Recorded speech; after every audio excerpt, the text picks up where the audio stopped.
Hey, everybody. Hopefully, you guys can hear me okay. It is June 21st. It's Monday. Hope everybody's having a good start to their week. Not exactly my favorite day of the week, but for whatever reason, I hate it less than Sunday.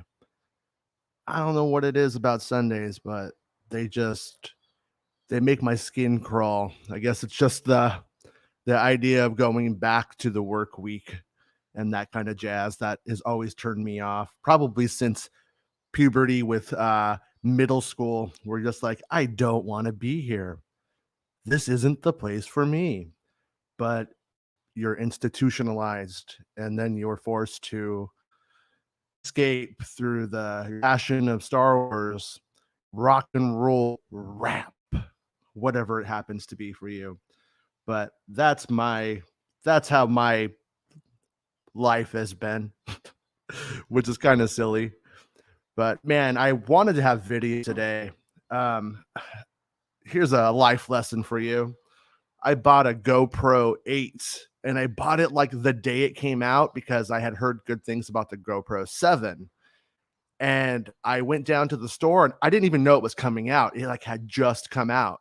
And so I picked it up and I was like, cool. I've used it on some of the past videos during like Rise of Skywalker, but nothing was out for it. There was a media mod that was supposed to be out. It took like forever for it to come out. I got it. It's okay. It was just one thing after the other with it. They finally, during the pandemic, which I just didn't pay attention to it, they released webcam software, got that set up, works like junk. Don't like it at all. I look like Max Headroom. If you guys remember him from the 80s, look him up if you don't know who he is. It's not really that important. But if you've seen Back to the Future Part 2, Reagan, and it's kind of like jumping around on screen. That's how it looks when I try and use it. So here I am with the deep into this GoPro 8, and it's not getting the job done. Doesn't work. So I'm going to, I guess, try and sell it, see what I can get on Craigslist or something, and just invest in a nice webcam or something like that.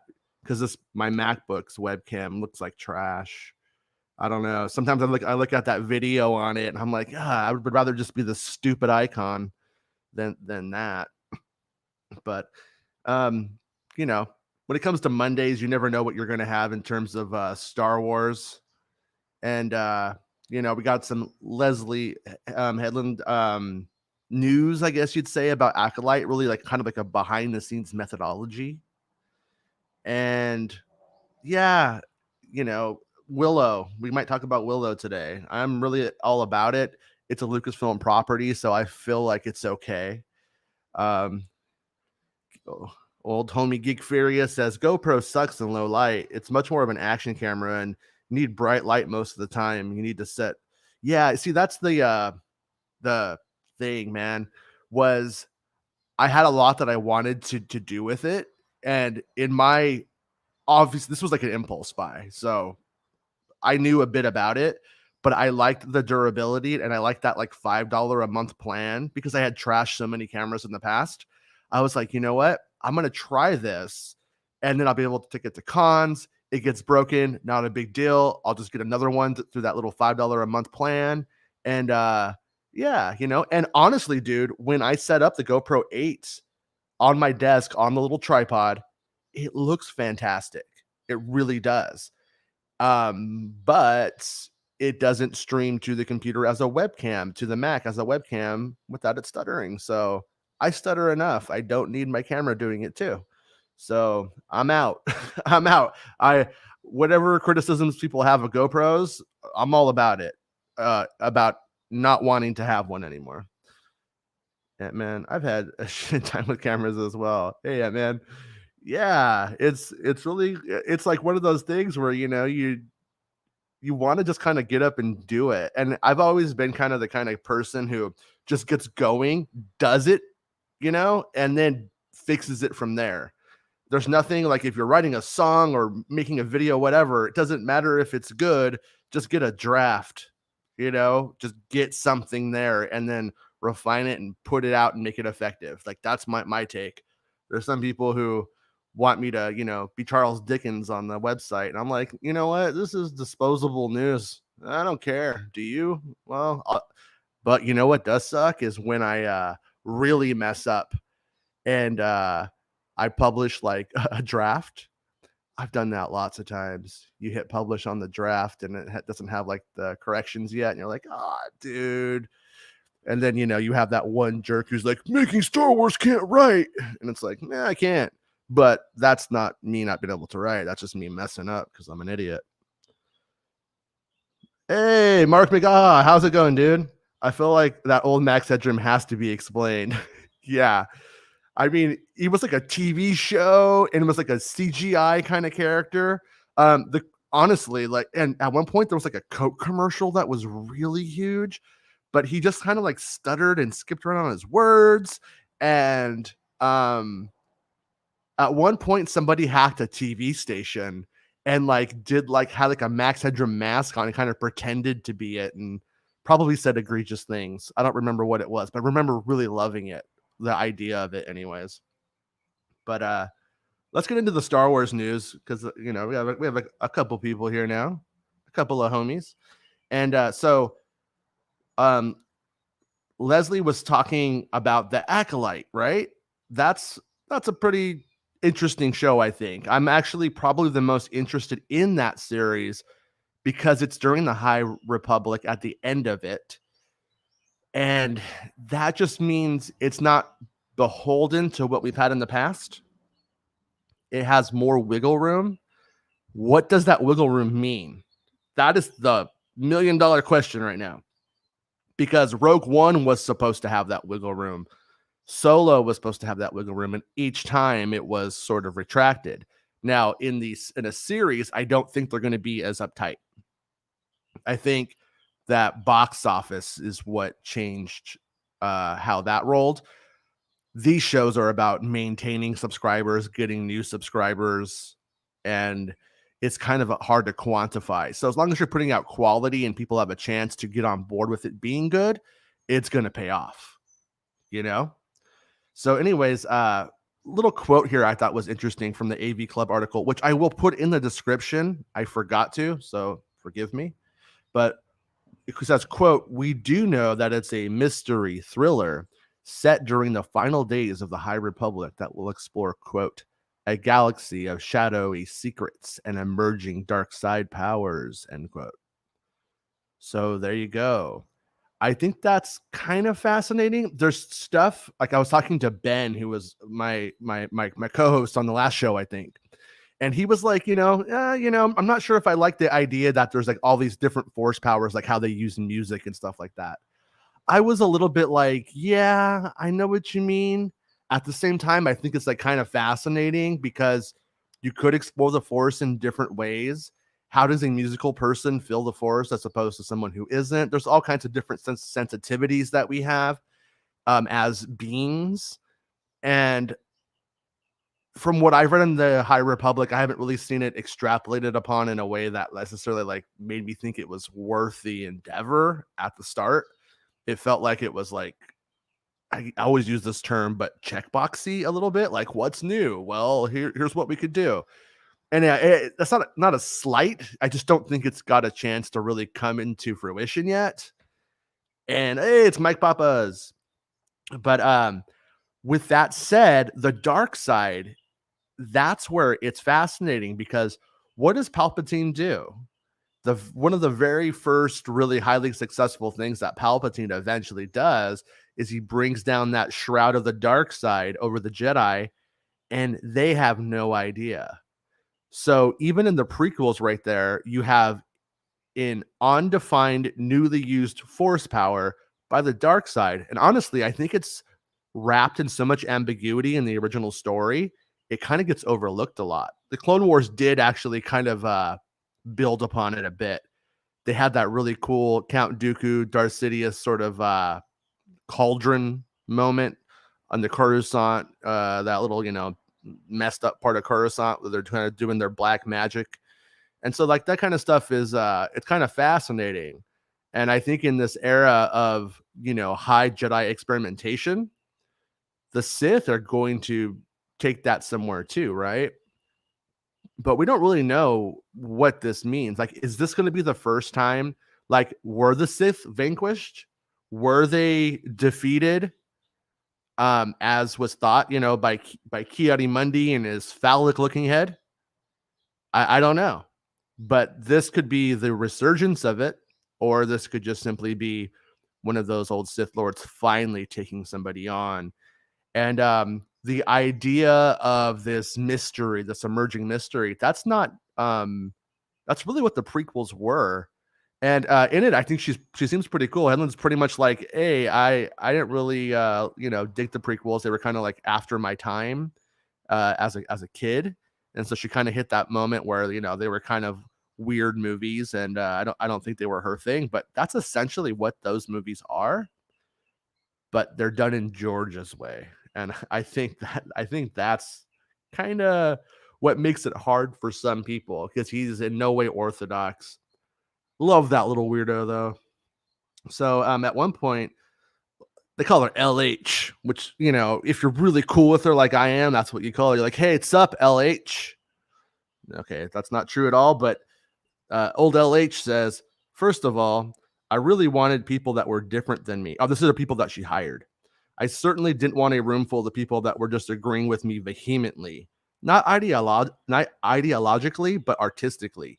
People that kind of had different writing styles or were interested in different things, all that kind of stuff. But there was a certain intention in terms of putting together a room that I felt like were people that I hadn't been in a room with before, if that makes sense. I don't think I could go much further into that, but like, oh, haven't had this experience yet, and because I haven't, it's weird that I haven't had this experience yet. So what she's actually getting into there is she talks about being a lesbian and how on her previous show on A Russian Doll, which is a really fabulous show if you haven't seen it, uh, all of the writers were women. And she says that that wasn't by design. It was just trying to think outside the box, trying to hire the best writers, but also the most interesting people. And that's the way that one went. Now, she doesn't say if Acolyte has men and women or what the breakdown is or anything like that. But she does say that she tried to hire people who have a different life experience. And I think that's interesting. I think it ties back also into what we were talking about just a few streams ago.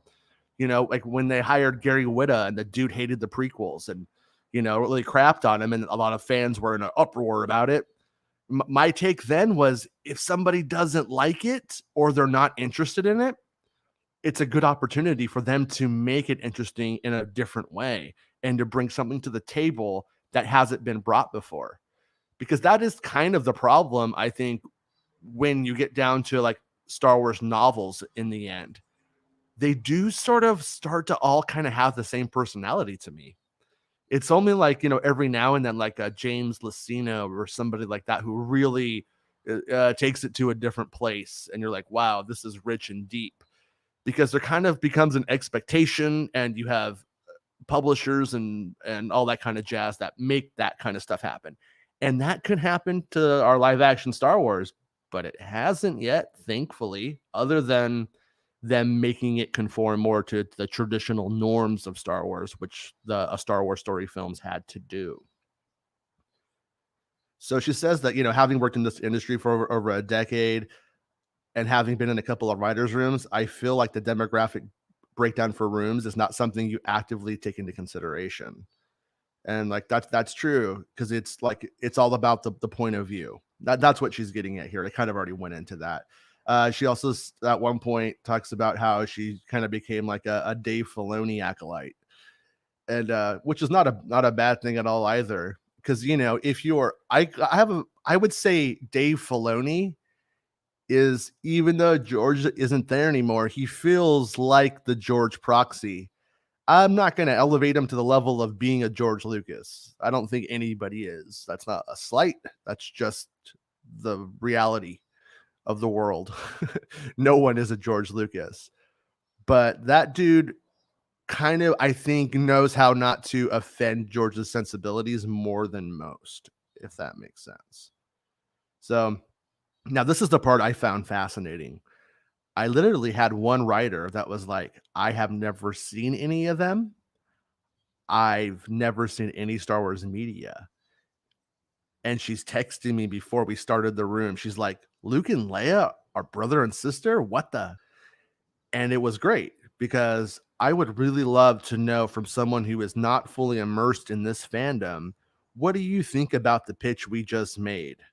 So while she did her due diligence and did a lot of background work and research, at the same time, she was somebody that we would kind of talk to and say, okay, so if we take all of this significance out of it, and this is the Star Wars version of X, what does it mean to you?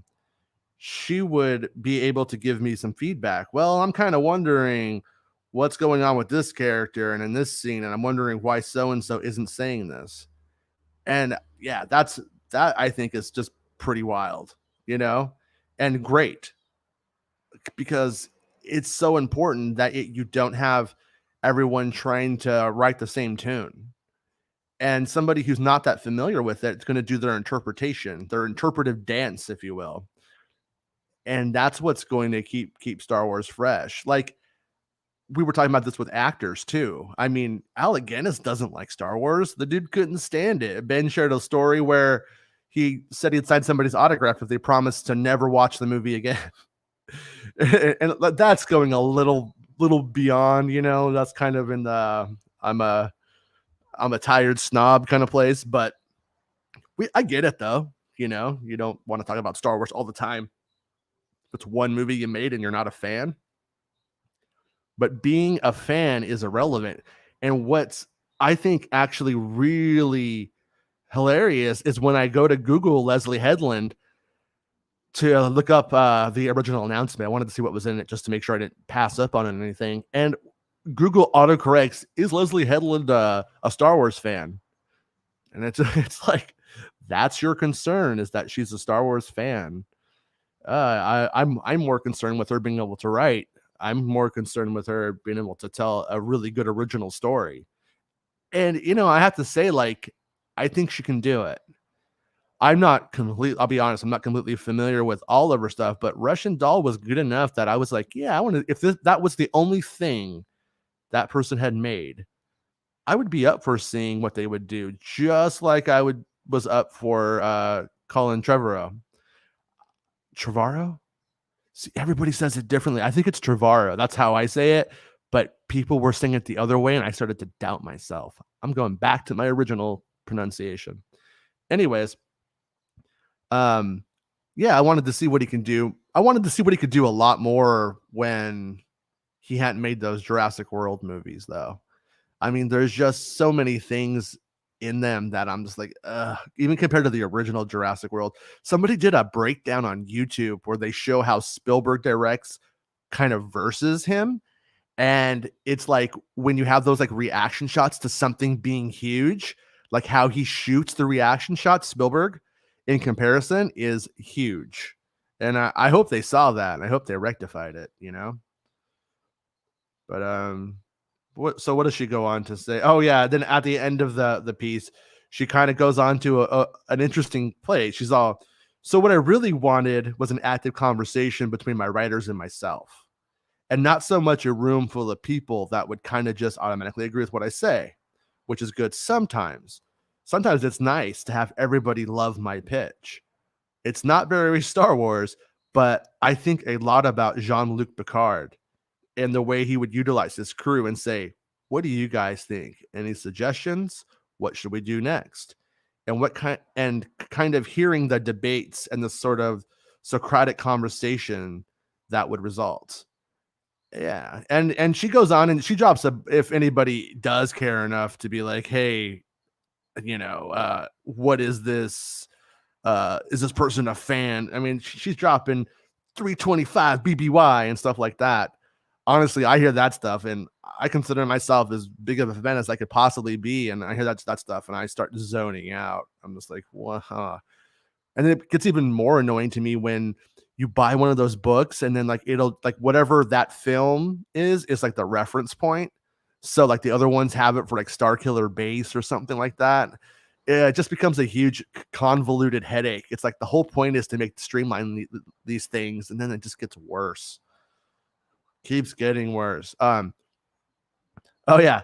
And one of the things that I thought was interesting was, she talks about being sort of like a gay teenager, not understanding who she was and how important it is to see people in media that are like her or that were like her, like when she was younger. And I think she says like her wife didn't know she was gay until she saw Ellen come out. And then she was like, that's me. I think that's what it said.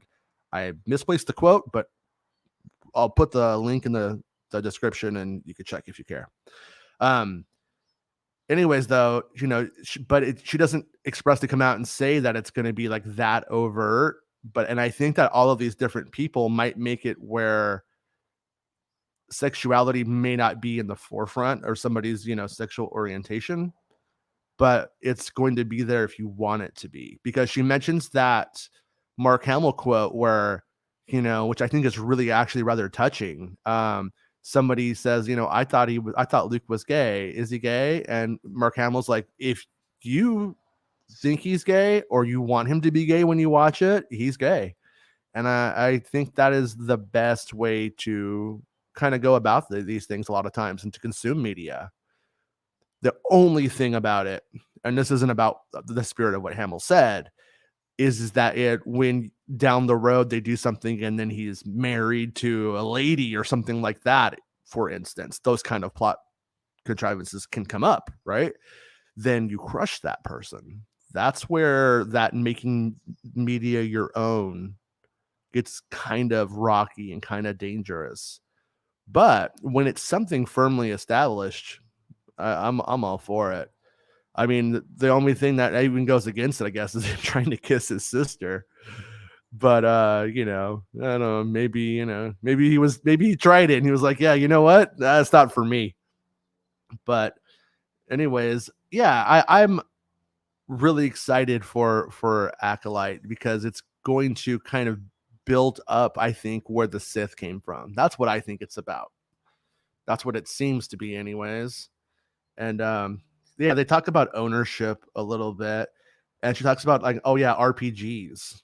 This is what I thought was interesting. I actually was thinking about this the other day. I, as a kid, would buy the RPG books, and I wanted to play them, but no one would ever play it with me, or everyone would spend all the time filling out the character sheets and then be like, I want to go outside. And so we never got to play, but I think it might be fun to try and play it on one of these streams one time with some of you cats, and we'll just like see where it goes. And I probably won't take it super seriously, but it would be fun. Oh, if you guys like The Whitest Kids You Know, hilarious comedy troupe. Uh, they have a series where they try and play a role-playing game. And there's this one sketch, or not sketch, but this one show where they're trying to play, and like they all end up like picking names for a cowboy based role-playing game based off of like Ewoks. Trevor, the head writer of the series, ends up making his character uh a gifted downstairs, if you know what I mean, Ewok. And I thought it was hilarious. I retweeted it out, but like nobody liked it. But I thought it was the funniest thing ever. But yeah, it might be fun to try it. But Leslye Headland goes on to say, to me, that kind of stuff is so fun because I also played some Star Wars RPGs. And that's my favorite version of Star Wars, the Star Wars where you can make up your own Star Wars. So when people are like, what's your favorite film? And what's your favorite piece of media? I'm like, I just really love the RPGs. To me, that's what Star Wars is being able to walk into a universe and start playing. If you can't do that with the movie, television show, novel, comic book, video game, then I'm not sure you've done what you need to do as a creator of Star Wars material. And I think that is a very good quote. I think that is maybe the best quote from a Star Wars creator I've read. Honestly, I could obviously, I'm not a Star Wars creator, but I could definitely identify I used to actually get my dad to take me to Disneyland because I wanted to ride Star Tours, but also when you exited off the ride, or off of Star Tours, there was like the gift shop, and they had the RPG books. I could usually brat my way into getting one.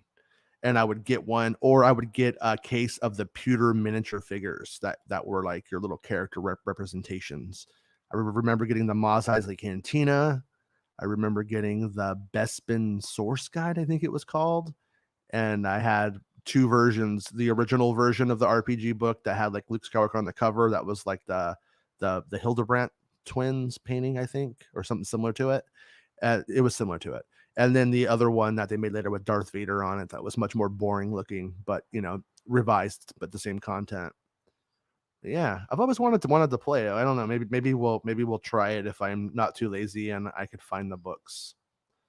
So she goes on to discuss stuff about like Mandalorian.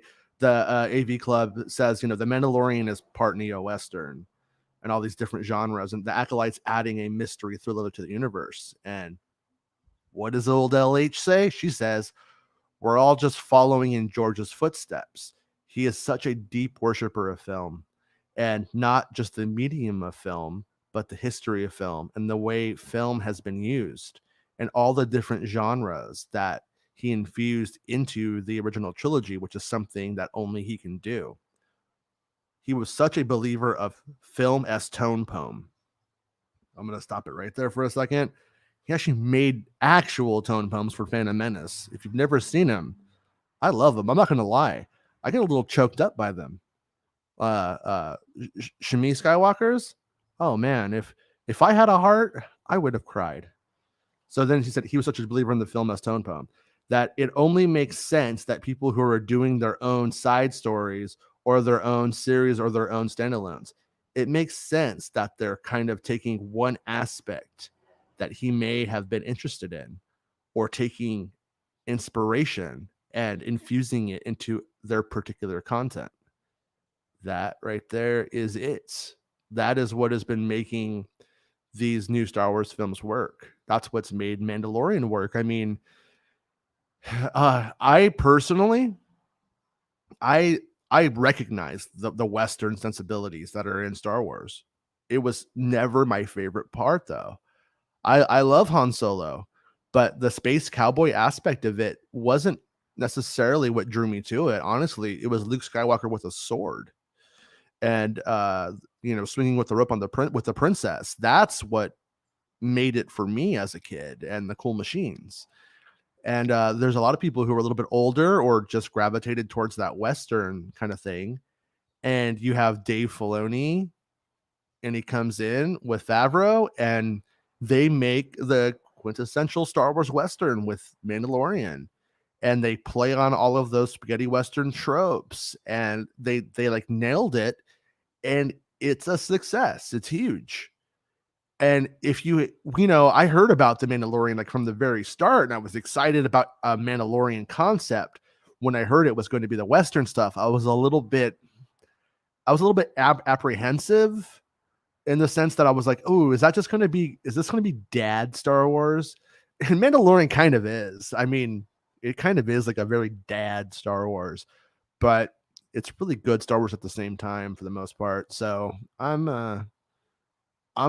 into this quote, and I can't wait until we, see somebody who's into Arthurian legends and that kind of jazz really take this stuff up. That David Attenborough anthropological Star Wars that Lucas wanted to make. Lucas wanted to make like a documentary about Star Wars, like about Wookiees. Somebody needs to do that. I love that really trippy environmental show on Star Wars, and I wish that was in VR. If that was in VR, it would have been so good. But somebody needs to really step up and do that. Now this part made me laugh because I mean it literally probably ruined my life for a couple of years with as shitty as everybody was.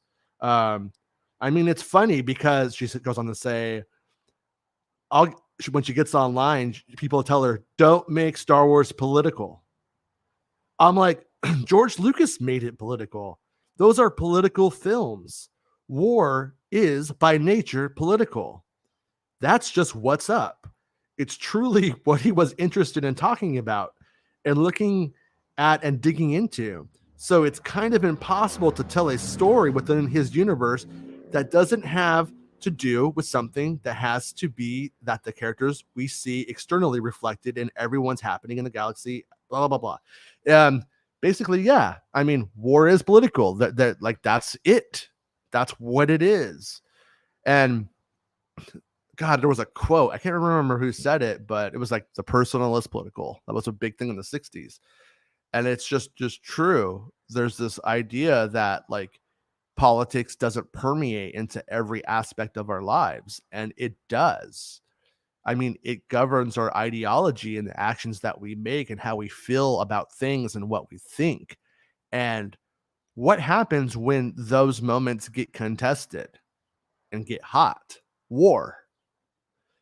So, you could literally go and make Star Wars films and decide, I am apolitical. I know nothing of politics and I don't care about politics, and I'm going to move that aside. And in doing so, you could accidentally either be completely against the current administration, or you could actually end up becoming a tool of the administration.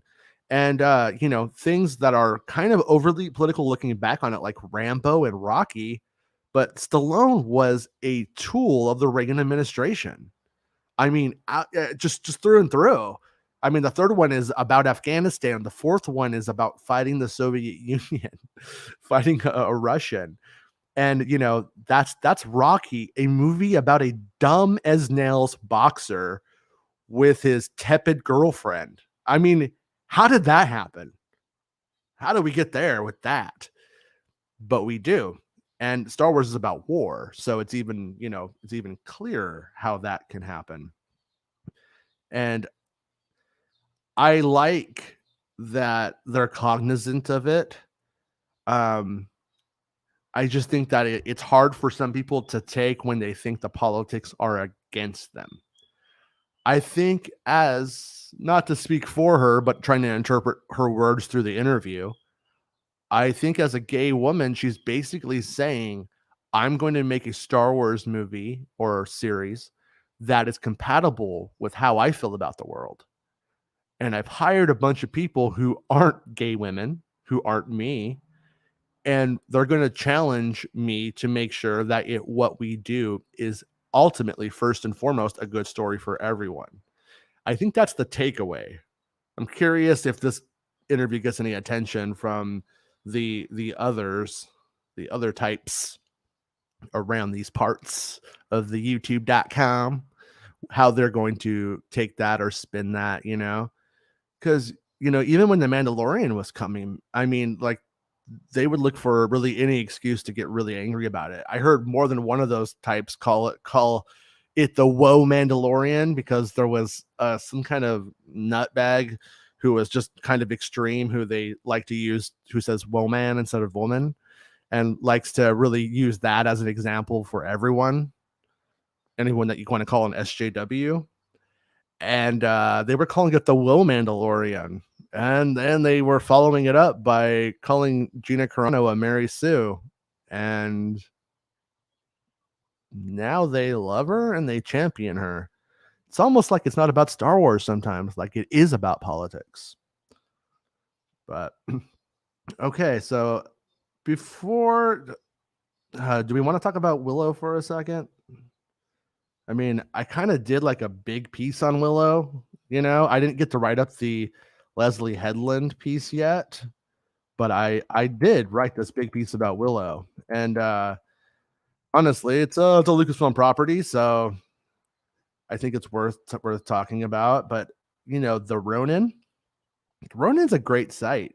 I really like a lot of the questions that they ask when it comes to Star Wars, Lucasfilm projects, anything I'm interested in. That's true today with who they have writing over there. Maybe it won't be true one day. So, if in 5 years they're saying that they're making, a series about the cousins of the Acolytes, then, don't hold it against me. But basically, I broke pretty recently that Willow, was the Disney Plus series, was going to be filming in Bridgend. And the Ronin followed that up with not only confirming that it was filming out there outside of Wales, but that it The Ronin can exclusively reveal that British director Stephen Woofenden, that's a cool name, has joined Lucasfilm's Willow series, with production officially taking place in Wales. It's unclear how many episodes he'll be helming. The director's television credits include Outlander, The Spanish Princess, Poldark, Doctor Who, Strike Back, and Fate, the Winx Saga. So that sounds like a pretty good player there to come into Willow, I would say, you know. And then I did like a quick just write up about Willow and about what the series is about, because some of you emailed me and said like, hey, what is it even about? Like, what's the deal with it? And I'm starting to hear some things now, starting to hear some chatter. So I think I'll probably have something more concrete than this. But the first season of the show is about the rescue of a kidnapped twin prince. And rather than saving the princess, the girls in the story are saving the prince. So the princess is saving the prince in this tale. The story takes place decades after the 1988 film. I wrote Willow as Umgood is presumably the High Alduin now. And the High Alduin man in that movie is played by Billy Barty, you know, praise the bones, that little dude. He's awesome. But half of those moments in that story, he's playing them. Like, I don't think the bones do anything at all. And he almost feels like a fraud the entire time, more of like a philosopher, not in the British sense, like almost like in I'm going to help lead these morons, this agricultural little civilization into not killing itself. But then he gives Willow magic acorns, and he also, you know, throws one up in there and turns it into a bird, and it craps on Burglekutt's face. So he does have some magic, but I still think he's a little bit of a shyster. So I'm not sure if being the High Alduin would be that big of a deal or not for somebody like Willow, who ends up going, you know, and getting Finn Razel's wand and all that jazz. But the story is about a kitchen maid named Dove, and she becomes the chosen one archetype of the series. Dove will be played by Ellie Bamber. And then there's a character named Kit. Kit is the princess and the kidnapped twin brother. She will one day become the queen if the nefarious forces trying to stop her can be defeated. And Kit is played by Ruby Cruz. And then we end up with what's her name? Jade.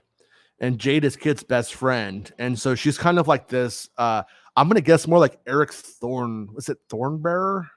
I can't remember how you say it. Eric, though. You know, the guy who won't rescue Mad Mardigan from the cage, who shows up at the end and helps him.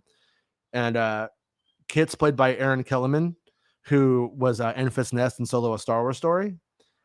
And then Tony Revolori is also a main character. And there was a mention in a Deadline piece that there's a Mad Mardigan type character, a swordsman who's a shyster.